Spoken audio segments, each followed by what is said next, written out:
Hello, everybody. Welcome back to another episode of From the Fourth Line. My name's Emma, and I'm joined as always by my very lovely and very sick co-host, Marcie. Hello. I feel like it's just absolutely sniffling away. Oh my God. I feel like we've had more podcast episodes where one of us has been sick than us both being healthy. Oh no. Absolutely, because this is like our third one in a row that you've been sick for. Yeah, I've been sick for the last week and a bit. It's miserable. I miss being able to actually smell things. You know what else is miserable?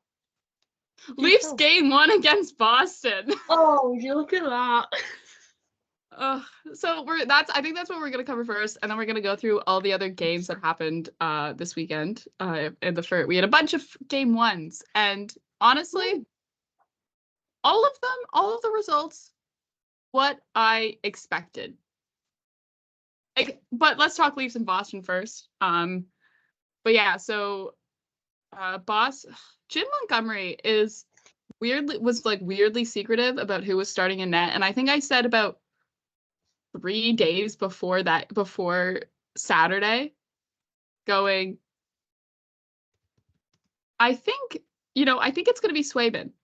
And everyone's like, no, it'll be Allmark game 1. It'll be Allmark game 1. Guess who it was in net on Saturday for game 1 for Boston? Jeremy Swayman. I felt very vindicated. I was like, no, I knew it because of just how well Swayman has done this season, specifically against the Leafs. And you can be like, but it doesn't matter. Yeah, it does. For a goaltender, yeah, it does. It does. I think Swayman, it was like three goals across 3 games or something that he allowed. Or was it something? It was at least. It was, yeah. He has a ridiculous save percentage against the Leafs in the regular season this year, like craziness. But yeah, and then in net for the Leafs, no surprise. I know, the Leafs were trying to be secretive about who their game 1 starter is, but we've known who their game 1 starter is going to would have been. As much as Sportsnet liked to debate it for the past 2 months, we knew who it was going to be for 2 months now. We knew it was going to be Samsonov, and I don't think Samsonov necessarily had a bad game. I think, definitely there's a couple of those saves that you would like back, but I think also as well, the Leafs, and this is where I rant. The Leafs had a good 20 minutes, except for Ryan Reeves's unnecessary hit that led to the 2-on-1 goal, that 2-on-1 that led to a goal by John Beecher, which, fourth line, here we go. But other than that, the Leafs had a good first period. It was a pretty even first period. And then the penalties started rolling in, and it was like a parade of Leafs to the penalty box on all stupid penalties. They were all stupid penalties. And all of them just errant sticks. They all were just because of errant sticks. Or if you're Max Domi, you're slashing Brad Marchand above the glove at a faceoff dot. Don't do that. I know you got to be annoying because it's Marchand, and that's how he's going to be annoying back no matter what you do. But be smart about it. This is the thing, is the Leafs have, if you have to be so smart about it, and not just because it's Boston, but because it's the playoffs. And yeah, my thing is every guy. You can't do stupid things and expect you can't do stupid things. And especially, it's you got to watch the sticks. Because those are going to be so easy for refs to call. Yeah, and we saw it. Some things you can get away with. Yeah. Anything to do with the stick, no chance. No chance. Except if you're Radko Gudas and it's a holding call on Calle Yarncroke in overtime of game 5. But that's besides the point. Get away with that. But yeah, so, but especially when every guy on your top line is taking a penalty. Why is Bertuzzi, Matthews, and Domi all taking penalties in a game? You have It's to play smarter. stupid.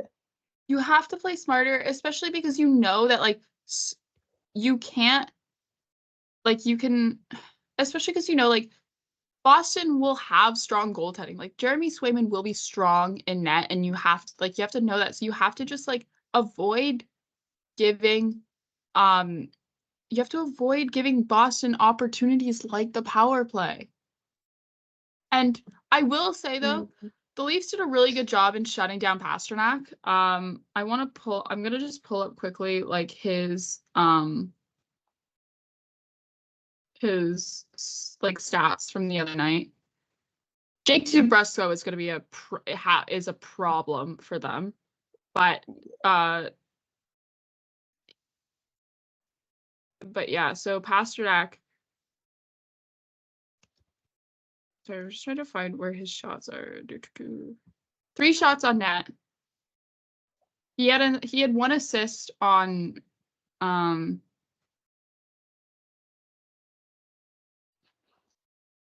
Trent Frederick's empty net goal, which like whatever. But like that goal doesn't count when you're talking about the Leafs' defensive ability to shut down David Pastrnak. They did do a good job in shutting down, especially because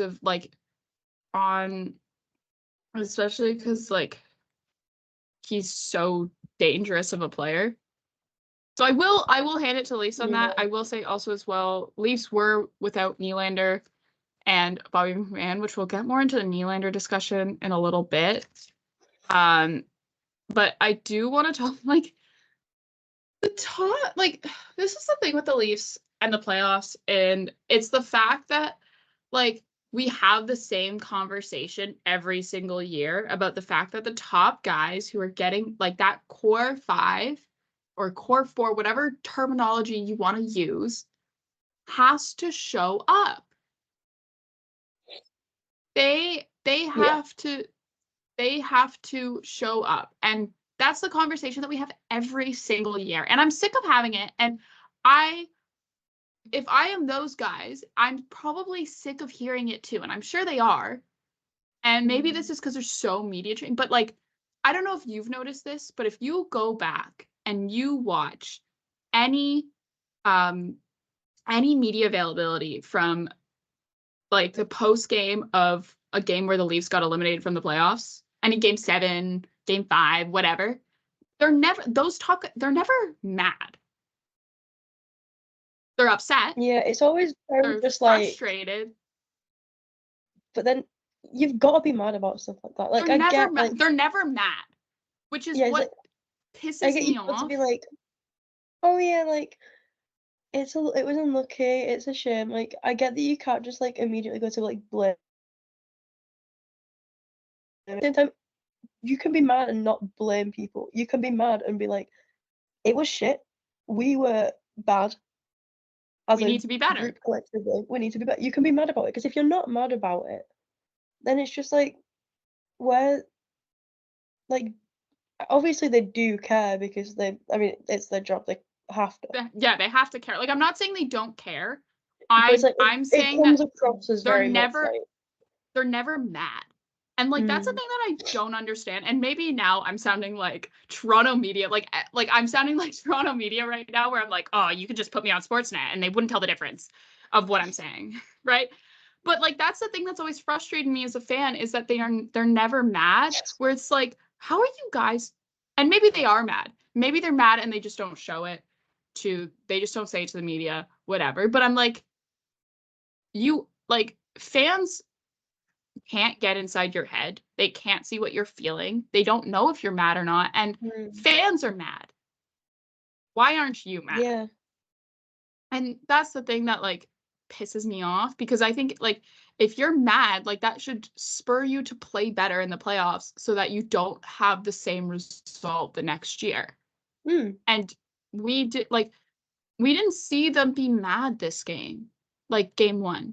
You have to come like Boston has something to prove, because they got knocked out of the playoffs. Both teams, I should say, have something to prove. But Boston got knocked out of the playoffs in game 7 after winning the President's Trophy, having a record-breaking season in terms of just sheer points that they've won, and they lost to like the lowest seeded Florida Panthers, who got in on the game 82, and just because like they fell ass backwards like into the playoffs because the Pittsburgh Penguins lost to the Chicago Blackhawks, right? Like we all know the big like what if, right? That that could be at play. Like the what if that is here is with that situation is huge, but like we don't have time to go down that like rabbit hole. But and the Leafs, like you were trying to show that last year wasn't a blip, like it wasn't a fluke. You can be successful in the playoffs and you can win series and you can put it together so that you can beat teams like Boston that have always had your number year after year. And there just wasn't that like urgency. They were careless and they weren't thinking. Well,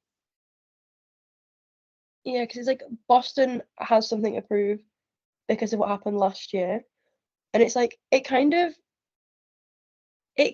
feels like it's got to the point where even the players are fully expecting to be out round one. Just like, yeah, it's what happened last year. It's happened the year before. Well, it's not happened last year, but you know what I mean. But yeah. Like it happens so routinely that it's just like, oh, we play whatever 4 to 7 extra games we're in the probably gonna season. get out. Yeah, and it's like, oh, if we get past round one, big party, everyone's cheering, it's a miracle.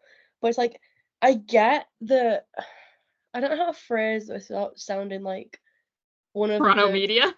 Yeah. Like that's the thing. Like I don't want to sound like Toronto media.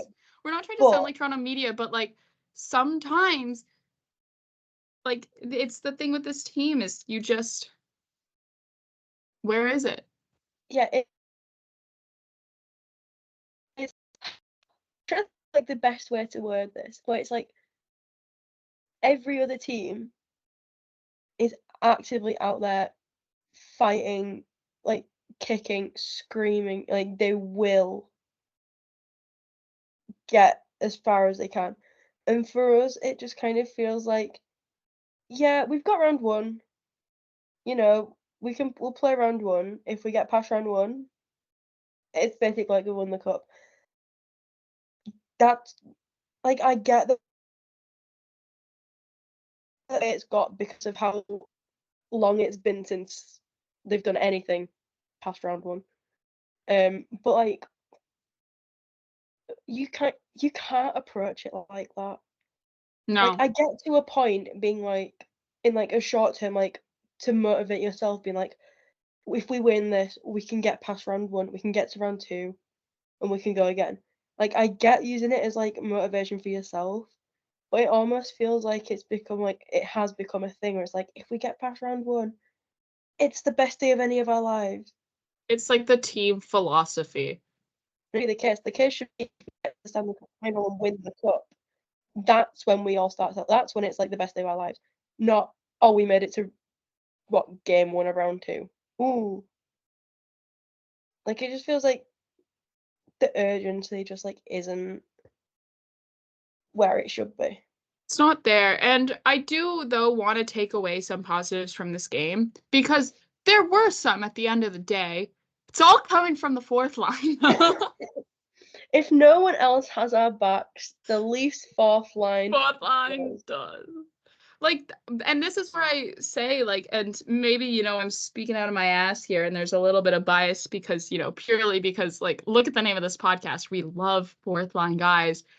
But the consistency that the Leafs have been able to get from this fourth line of Dewar, Kampf, and Reeves has been, and since it's been good. And since the trade deadline, like there was a couple games of adjustment, but you can like I think it's probably like the Leafs' most consistent line, and just in terms of like you are going to get what's on the pack, like what's on the label, like you're gonna get what you get, right? It's still a fourth line, like you can't expect anything spectacular from them, but it's the fact that like I think you know what you're gonna get. We know we're gonna get, probably it's not a bad shutdown line. You may get a little bit of offense every now and then, and the Leafs did. David Kampf getting the only goal for the Leafs that game. Like, that's the fact that, like, you're going into game 2 of the playoffs and your point leader is the fourth line guy. Like, and the hockey stats cards, I don't like, I know people take a lot of those with a grain of salt because, it's whatever. And like, maybe it's not a total visual representation of how well a certain player did on a team in a certain game. But it's the fact the past 3-4 games, including Saturday night, and also like your last like 2 or 3 games of the regular season, that your fourth line guys have been like the top 3 forwards. Like, if you look at them, why are your fourth line guys your top 3 best performing forwards in a playoff game? When you have Austin Matthews, Mitch Marner, John Tavares, you don't have William Nylander out there. You have noted playoff performers in Tyler Bertuzzi and Max Domi. Like, what are we doing? What are we doing? And I also do want to like shout out as well, like specifically some specific performances, like Connor Dewar. And I tweeted this out. He's doing exactly what the Leafs got him for, which was to be a pest and to be solid on the penalty kill.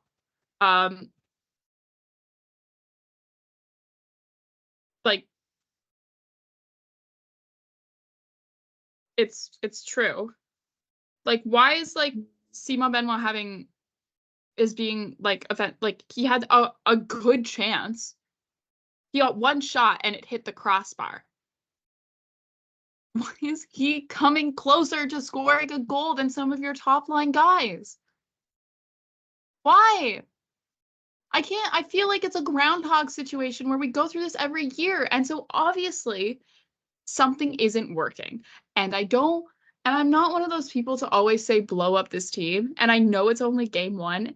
And we look at game 1 last year and it wasn't great. And then they turned it around, came out flying in game 2 and won the series by game 6, right? And that could happen. And you can be like, well, Emma, you're an idiot. And I will be like, well, yeah, I am an idiot. But at least I'm honest. Like, at least I'm honest. At least you're honest.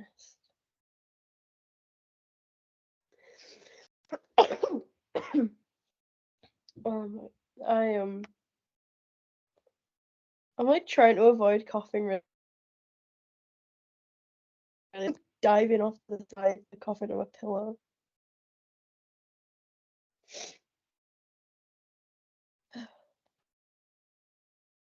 Yeah, in conclusion, Connor Dewar, we love you. In conclusion, Connor Dewar, and I would also as well love, and maybe I'm like not, maybe I'm wrong, and someone could be like, well, actually, Emma, here's the stats that prove you're wrong. But I do think that when Connor, and this is exactly what we got him for, was the penalty kill, because of how good he is shorthanded, was for him to be on that fourth line, because the construction, and this is just because like that's how you construct a fourth line, but think about how like the way that the similar construction between the Leafs fourth line now of Dewar, Kampf, and Reeves, and the way that the Minnesota Wild, when fully healthy, because they did not spend a lot of the season fully healthy, and therefore they did not run a lot with this line before the deadline and then traded all those guys away. Why do you think that entire Minnesota Wild fourth line of Duhaime, Pat Maroon, and Connor Dewar are all on different teams now and all got traded because it was a good fourth line? And you'd be like, Emma, you're wrong. No, I think I'm right. I've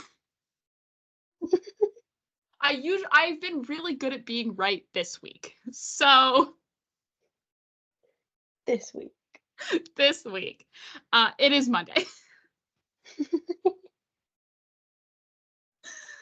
But like, and maybe someone could send me some stats, and if someone has the We're slowly stats, slipping into.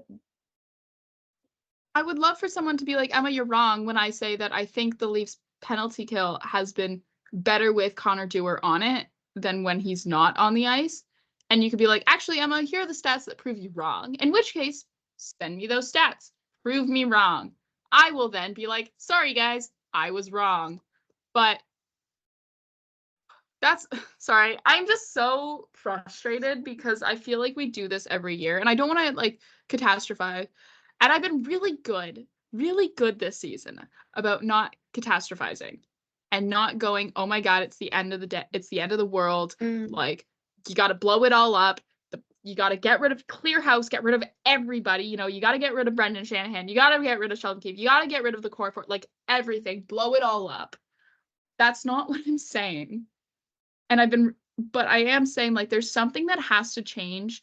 And the problem it's like and it's not even like something in the lineup from this season to next season. It's something between game 1 and game 2 that the Leafs have to change in order to be successful against the Boston Bruins.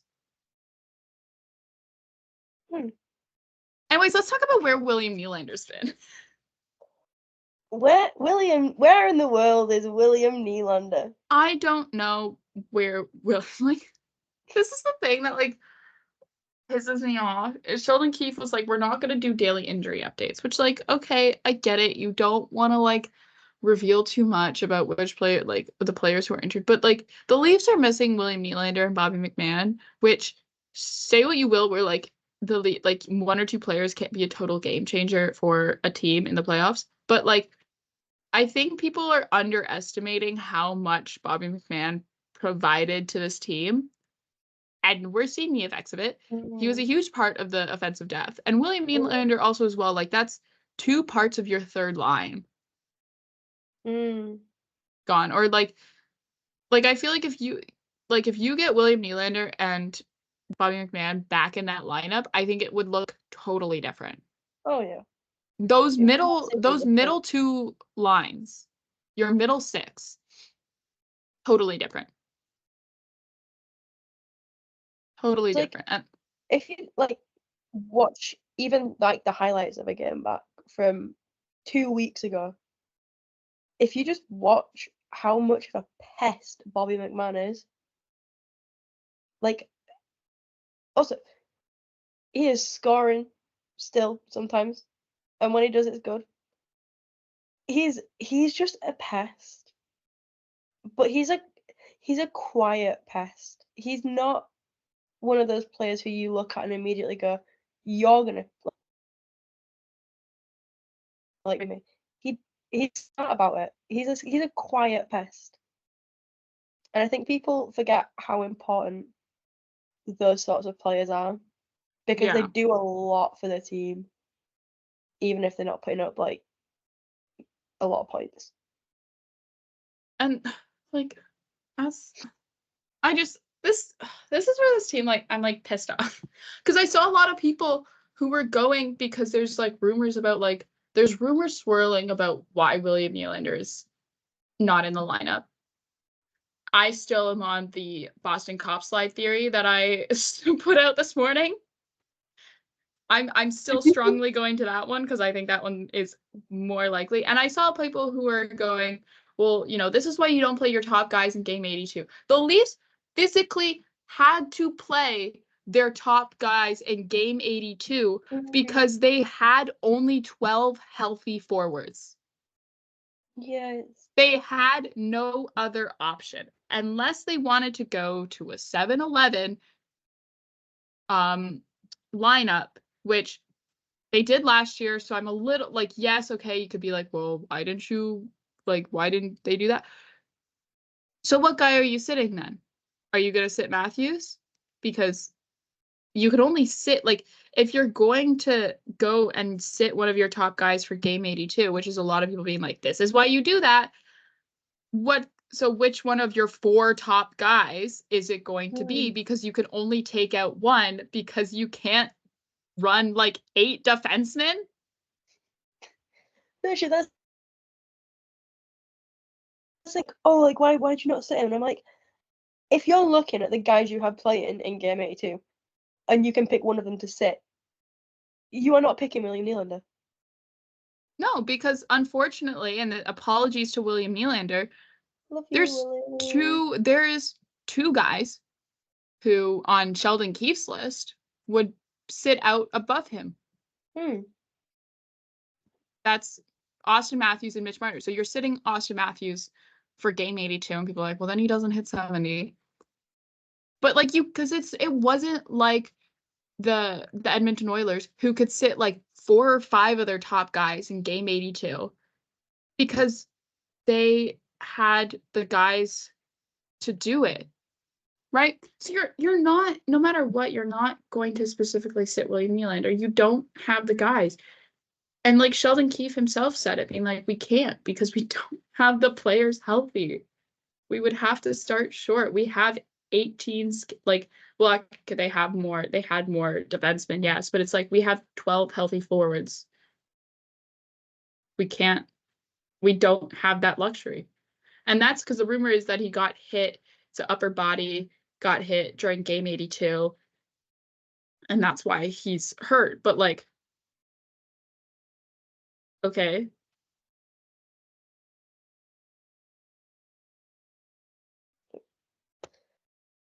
So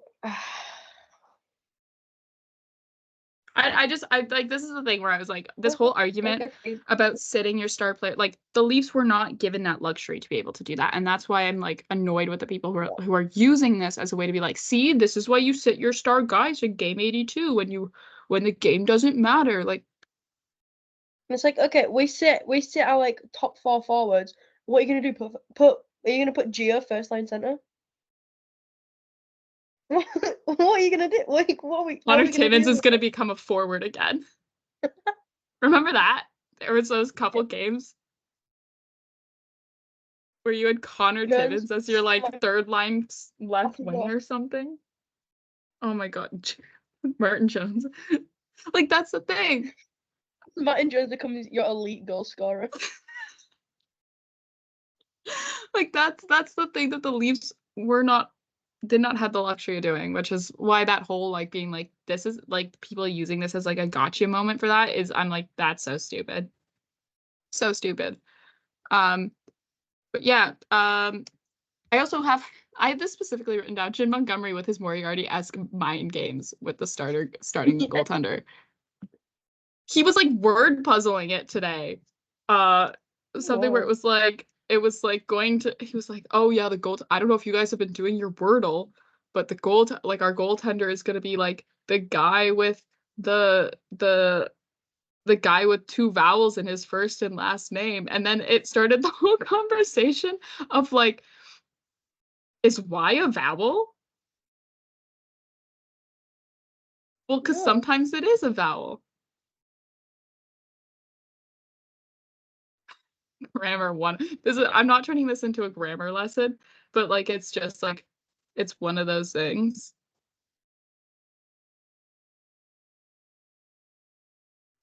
Well, speaking of Wordle, sorry, as an avid Wordler, I'm gonna put that on in my CV. Like, avid Wordler podcast host. Avid word. I got Wordle in 2 today. Again? Oh wow, look at you go. Again, I know. I was very proud of it. Was it? It was very good. Do you think Jim Montgomery does worse? And the question is, if he does, what's his starting word? Bruin. I was just my starting word is Leafs. And that worked for me today. Oh, did it now? Sorry. But like, also at the end of the day, how much of an advantage do you get from not revealing the goaltender? Like, maybe does it change the video you review or whatnot? But like, Swayman and Allmark are both good goalies, right? Like, no matter who's in net, you're both getting like a number 1 goalie.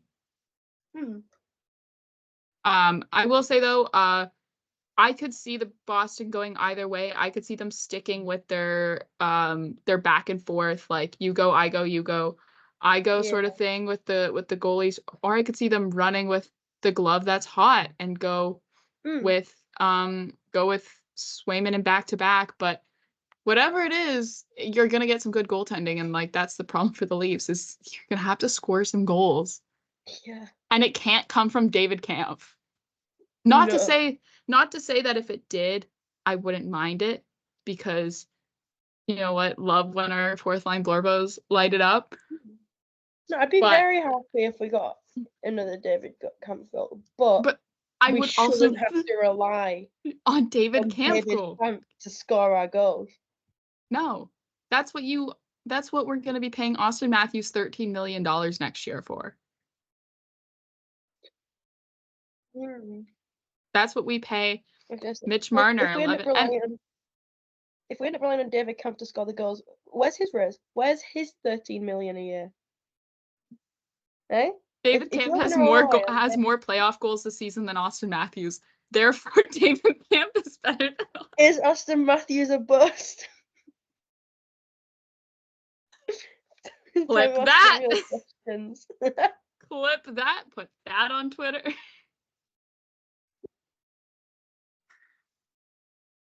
Oh, could you imagine? We'd get absolutely flamed if we put that out of context on Twitter. We'd have all like the middle-aged bald white guys in hats and sunglasses as little profile pictures. They'd be screaming at us.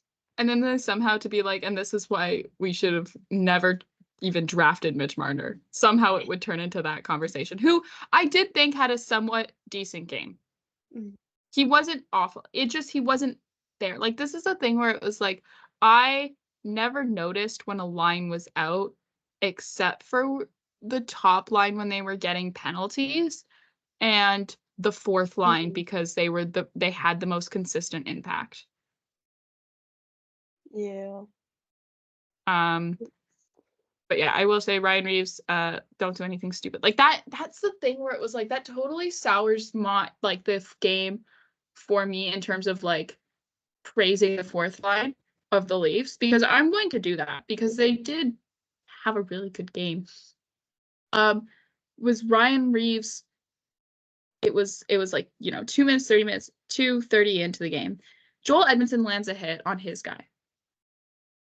Good on you, Joel Edmondson. That's what we got you for, right? Lands his hit. Ryan Reeves decides to then land a hit on the guy that Joel Edmondson just hit, but in doing so, pins Joel Edmondson, thus delaying both of their abilities to get back. So instead of playing defense, Ryan Reeves was like, I just want to go smash things. Rah, rah, rah. And thus leads to the first goal of the game. And like, that's where I'm like, that is what you can't have.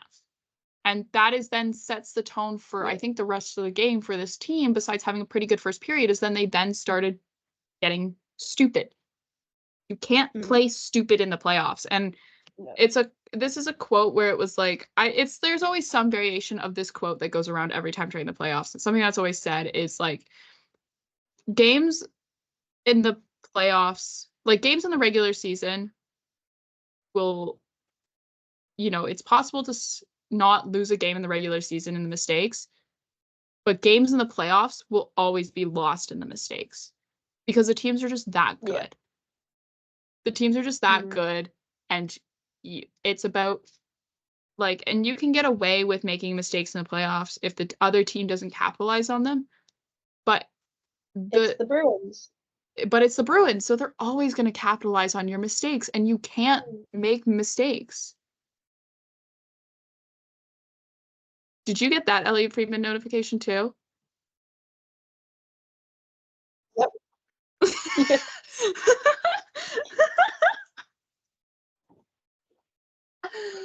I don't think I've got the mental capacity for this right now. So we won't talk about the Buffalo Sabres again, and we can move on to I don't know, pick a series that has had a game won. Winnipeg, Colorado.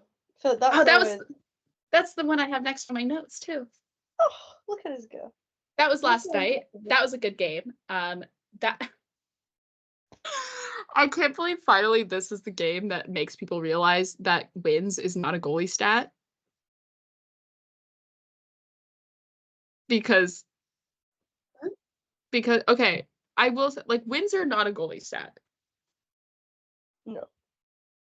And this is why. Alexander Grigoriev in net for Colorado had the most wins for a goalie in the regular season, was an all-star, had a sub 700 save percentage in game 1 against Winnipeg. Sub 700. 696 save percentage. He allowed 7 goals on 23 shots. That's not good. And for those who are going, well, Connor Hellebuyck also allowed 6 goals. What about him? Connor Hellebuyck allowed 6 goals on 46 shots. He still didn't have a great game, but also his save percentage was an 870. How are you going up against, how are you, if you're the Colorado Avalanche, going up against an 8-7 Connor Hellebuyck, getting 46 shots on goal and still losing 7-6? There's something about that is just so incredibly leafy. That I just have the to laugh. 10-7 game against Detroit.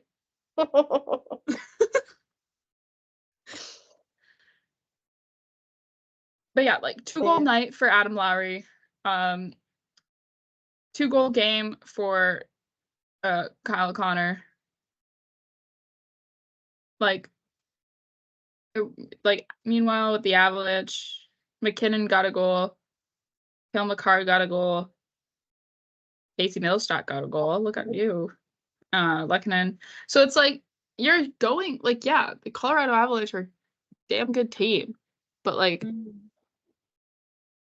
I think like the weakness for the Colorado Avalanche is their goaltending. You may have an all-star goalie, but I still, that was one of the things where I was like, still didn't think he should have been an all-star. I'm sorry, Colorado Avalanche fans. I'm sorry to the fans who are like, I'm a huge fan, like Alexander Grigoriev. I don't think he should have been an all-star. No. I think there was better goalies this season than him. And even like not even this season, like by January. When they were naming the all-stars. Don't think he should have been an all-star. But he was an all-star, but like I do think this is going to be an exciting series though.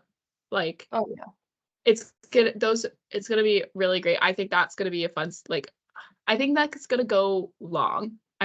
Obviously that's a, like, Jets and Avs is such a great matchup. I think it always has been. But this year, yeah, I don't know. I'm excited for it. I'm excited to see where it goes. The atmosphere in Winnipeg was electric. They went like with the whiteout and everything, and it seems such a loud building to be in. But yeah, just like I think the goaltending from that's the biggest story from that game. Oh yeah. It's like all anyone's been. That's all anyone's talking about is the goaltending, because it was crazy. Like, it was just like a thing where you're watching this and you're like, this is absolutely insane. Yeah. But yeah, then I have Lightning and Panthers next. I didn't get to watch this game. I've only saw the highlights of it. Because I was out for lunch, but on Sunday. But I don't know. I just have Panthers won the first game. I say this is going to be a close series too. I think they're all going to be pretty close because it's the playoffs. But like, the Panthers have some crazy scoring, but like they're going up against Vasilevsky, who is probably going to stand on his head. Oh yeah, because he's a Russian goalie in the playoffs. Yeah, it's like it's just expected at this point. It's like, yeah. But yeah, I don't know. I don't know if you watched that game or not, but I'm not gonna lie, I've spent the last 3 days basically just asleep because the joy of being dead. yeah. I've Well then, I've seen like just bits and bobs on Twitter, but I've mostly just been asleep trying to get rid of whatever Yeah. I've got. well, we can then talk about Rangers and Capitals then. Our good friend Dylan Strom. Good for Dillstrom. Rangers. I will say though, Rangers, the New York Rangers. What? What? What? What? What? Hold on. I want to talk about the Rangers because I want to talk about Jimmy Vesey, but I guess we're gonna have to talk to Lindy Ruff instead. What? What? Could they not have like waited a little bit?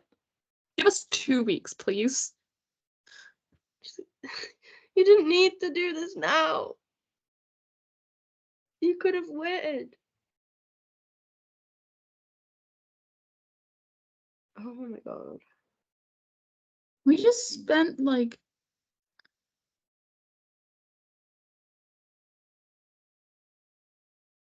hold on. Oh, sorry, I'm just trying to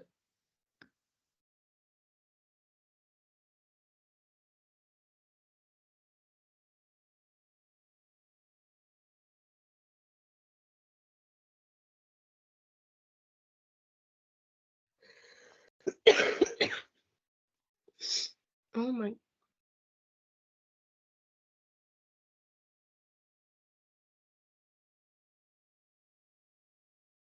where this is so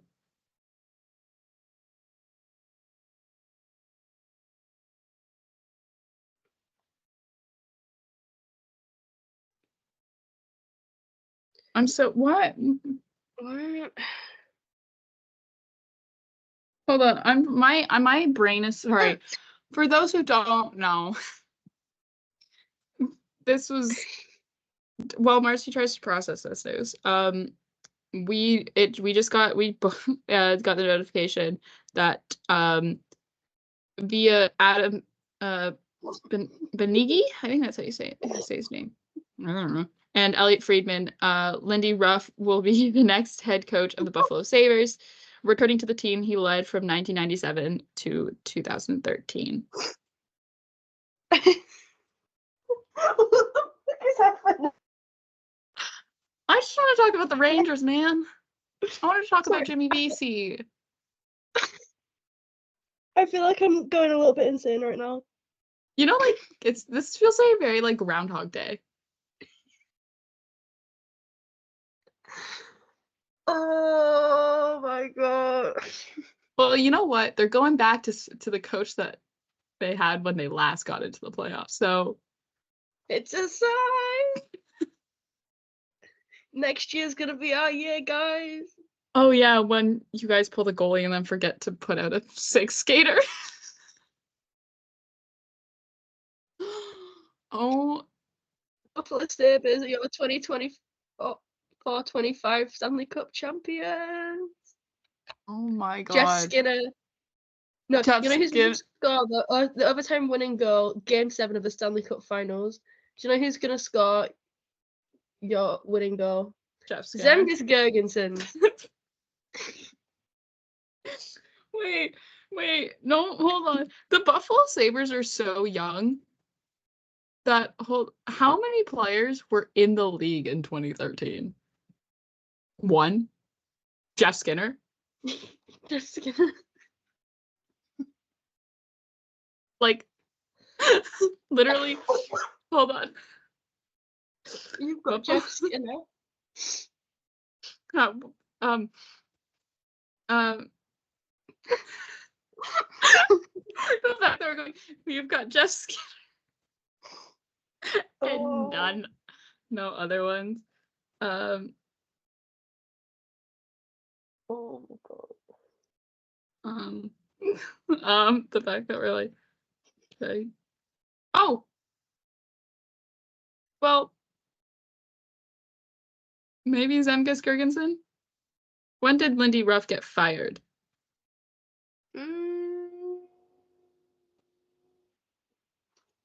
Like, you'd have to give me a minute on that one. Hold on, I'm opening up Wikipedia. We're gonna figure this out. Sorry, this is welcome to what happens when we exist. Welcome to what happens when news drops. Buffalo Sabres, blah blah blah blah blah blah blah blah blah blah blah blah. February 29th, 2013. Nope. Yeah, so Zemgus Girgensson was not even on the roster. Because his first season was the 13-14 season. Oh my god.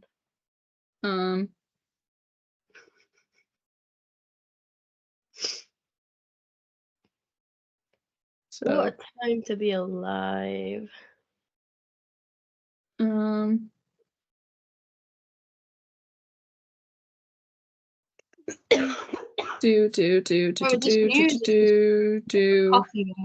There is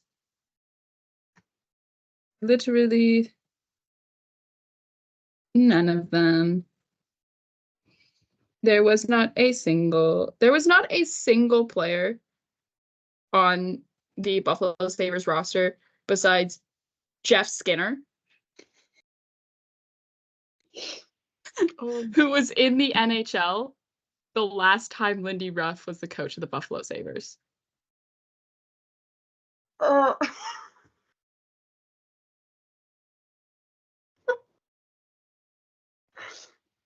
think I might have actually just officially lost it.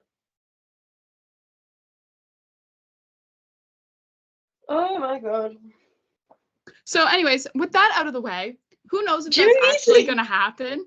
Who knows if that's actually going to happen? If that... I don't know. We haven't gotten anything official from the team yet, but... Sorry, I just had to laugh. Anyways, Rangers and Capitals. New York Rangers totally shot down Ovechkin.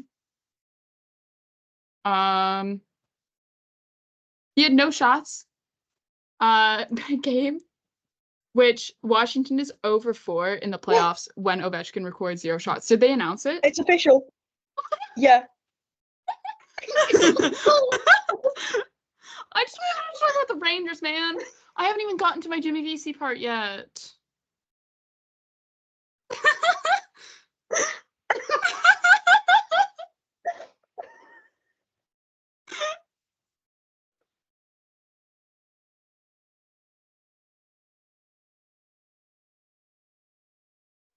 What? Fuck.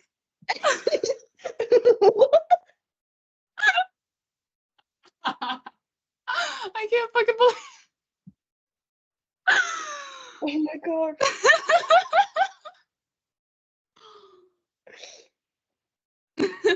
Well, you know what?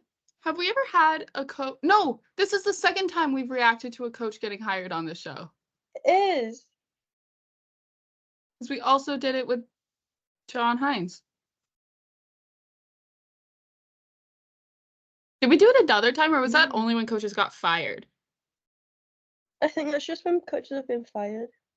The fact that we have enough where it's like we have had multiple reactions to go, like we have a little live coach firing and live coach hiring counter. Oh my god. Well, it's the fact that it's like happened enough this season where I'm like everyone's getting fired. Well, congratulations, Lindy Ruff, on no longer being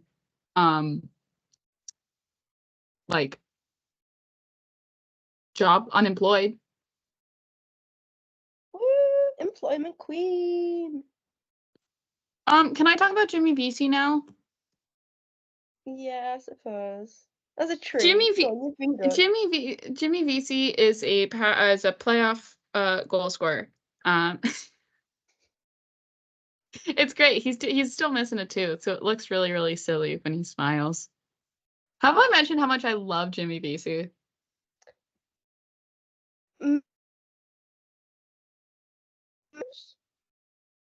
Also, Matt Rempe scored as well. He had a it was such a great. He took 2 penalties in the first period and then scored in the second with like 6 minutes of ice time.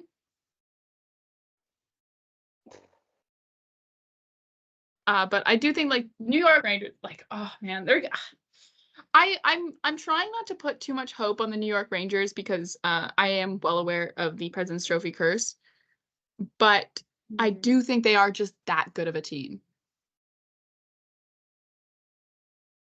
I think, you know, like I know we said you can never count out Alexander Ovechkin in the playoffs, but like New York Rangers totally shut him down, and you could see that it was just hard for Washington to kind of get anything going offensive. Like, yes, they did score a goal, but it was hard for them to get anything going offensively, without him there. Like, it just like I don't know. That's just what I'm saying. Also, yeah, Chris Kreider had a really nice goal too. I don't know if you saw his. Big up, Chris.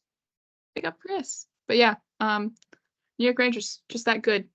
Preds and Canucks. Woo! Quinn yeah, I mean, to success. Canucks come from behind to win this one.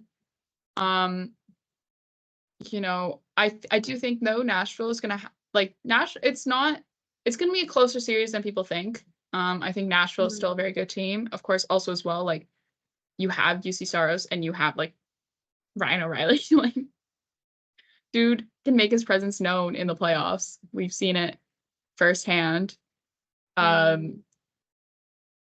But yeah, I will say the one thing that I like found really funny is at one point it was like, and this is just like kind of more of a comment on like just like how silly sports can be sometimes, is there was something like it was whatever, and it was Sam Lafferty with a hit on Luke Shen, and I was like, wow, like a year ago they were on the same team. I don't know, it's just like, and now they're against each other in the playoffs. Like it's like one of those silly like things about being like, you know, playoffs are just like silly like that. You know?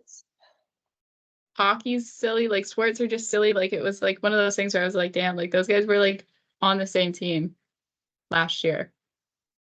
And now they're not. And now they're not. Now they're on 2 different teams. But yeah, I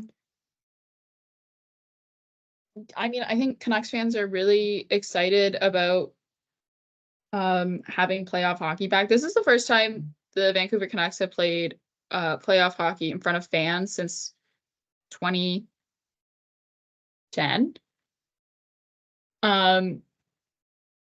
Maybe it's earlier than that. Maybe it was 2013. Don't get on me for not knowing. I'm just saying this team is really excited for the playoffs, and they did come back from behind to win against Nashville, which honestly is, you know, pretty cool.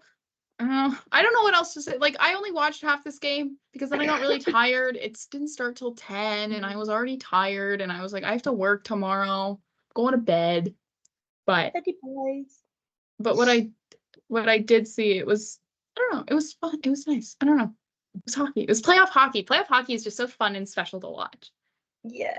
Any playoff hockey is good hockey. Exactly. So we have one last. Unless it's Leafs losing 5-1. Yeah, not good hockey. The next series, and it's also just when you have like no stake in either team, it is just like fun to watch playoff hockey. Like when you don't care. So nice not tearing your hair out. No, because you're not stressed. You just get to enjoy it. Yeah. Like, oh, that's fun. Yeah.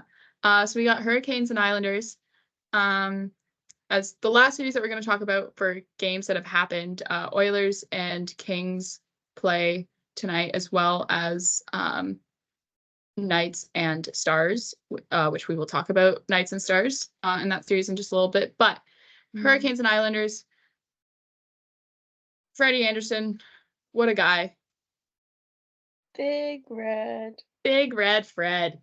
Man, I miss him. so much. absolutely stood on his head for the Hurricanes. There was a lot of moments where he made a save that prevented the game from totally turning on its head and kept the Islanders at bay. The couple questions I will have, though, is like, can Patrick Roy coach the Islanders to, not overall, but like to success? Oh, that sounds so cheesy when I read what I've written out. That was exactly what I have written out, but like, that sounds so cheesy. But like, you know what I mean? Because it's like, Yeah. I don't know, they have some good pieces, but I don't know.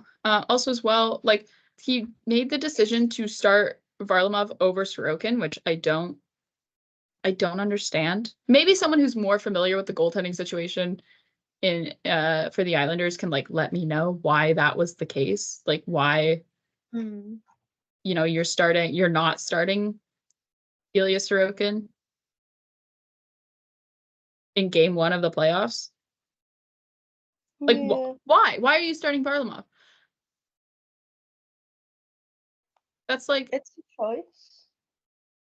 But again, I don't really watch the Islanders enough to.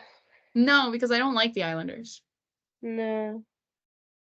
Maybe I just don't like their fans. Maybe that's it. I feel like it is the fans more than the team. Yeah, because I don't If really I have didn't have to anything deal with against. the fans, I'd enjoy watching them a lot more. Yeah, but the fans are, and we're saying this as Leaf fans, so Yeah. some context there. I'm so over it at this point. I'm like, stop complaining. But yeah, I don't know. I think yeah, also as well, to move into series that haven't happened yet. Oh, obviously our Hurricanes win game 1. Of the series. Home teams went 6-0, which everyone was like, oh wow, that's like so crazy that this never happened. That just means that like all of the higher seeded teams won the first game, which is like what you should expect. Because it's right, like it's not like a crazy concept to have your highest seeding teams. No. But yeah, moving into series that haven't happened yet. News out of Vegas. Mark Stone says he will start game 1. Oh my god! What a that is incredible timing again on the recovery from that. That's Look what, at him 3rd year go. in a row. Yeah. But yeah, so Mark Stone to start game 1 for Vegas, which I guess then shows like, okay, what Vegas team are we gonna get? Like, you don't know. I do still think that the Dallas Stars could go quite far in the playoffs. I have them going all the way in my bracket per se, but because I do think they're just that good. And like, I think maybe, I don't know, I haven't seen a lot of people talk about this, but maybe it's also because I follow a lot of like Leafs fans on Twitter. So like, and every time we play the Dallas Stars, we always beat them. Nick Robertson is the better Robertson Bruss. No, I can't say that. Oh. But like, I don't know. I think the Stars are I don't want to say underratedly good because they did the best in the West, but like they're still a good Best team. in the West, that rhymes. Oh, I'm such a poet. And you don't even know it. Oh. But yeah, Mark Stone to start game 1 for Vegas. I guess then we'll see what happens. I don't know. It's like, I feel like this was expected. As soon as he went on LTIR, everyone's like, all right, well, we'll see him for game 1. Yeah. Here he is. Game 1. But yeah, I think that's all I have to talk about today. I don't know if you have anything to talk about.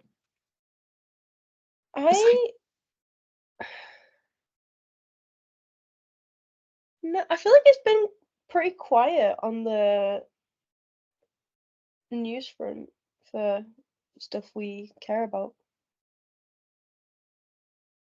Because we've gone where in the world is William Nylander? Yeah. Somewhere. Oh, Someone's car alarm's going off outside my window. Oh, well, we'll keep this one short. I think we're gonna have a longer episode on Thursday, knowing what I know about what we've got. What we've got in store. I'm so excited. Oh, I got it. This is a conversation I've been like, it's one of those things where it's like when we started the show, we're like, this is someone we wanted to get on the podcast. And we got them on. We got them on. So I'm very excited about it. So I can't wait. With that being said, I hope you enjoyed this episode. Here's to hoping that the Leafs play better tonight than they did on Saturday. You can find the show wherever you get your podcasts. You can follow the show on Twitter at From the Fourth Line. That's 4 TH. And you can follow Marcie on Twitter at 60 Leafs. You can follow myself on Twitter at Pervy1. And we will see you guys all on Thursday. I'm so excited for Thursday's episode. A little playoffs present. But yeah, so hopefully here's to a Leafs win. Go Leafs, go. Go Leafs, go. Fingers crossed. Put the lucky socks on.